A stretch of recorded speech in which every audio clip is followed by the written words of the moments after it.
ఓం నమః శివాయ. ఓం నమో నారాయణాయ. కర్మ నివారణ నరదృష్టి నివారణ కాళభైరవాయ నమో నమః.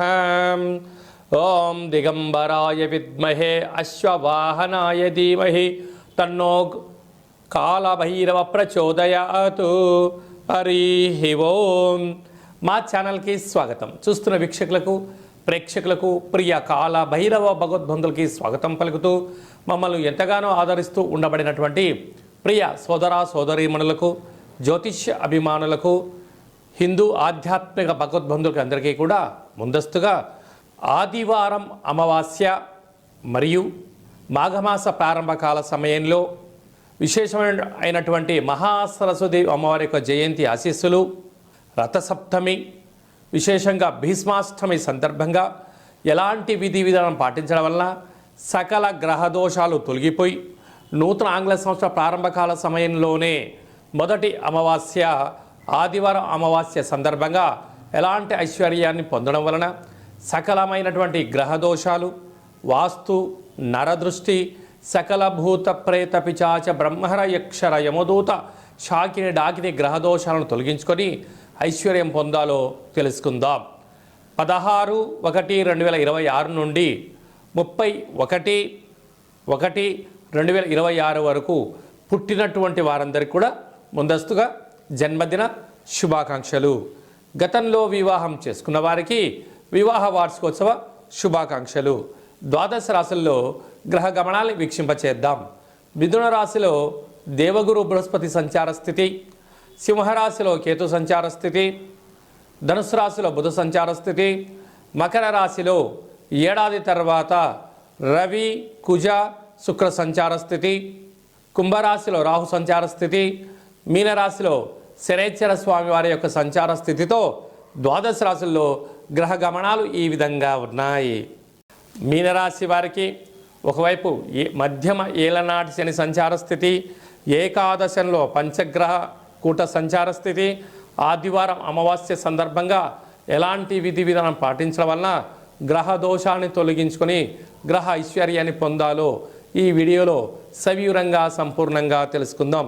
మీనరాశిలో ఏ నక్షత్రాలు వస్తారుగా?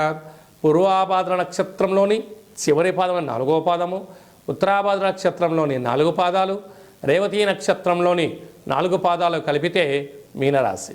రాశాధిపతి దేవగురు బృహస్పతి.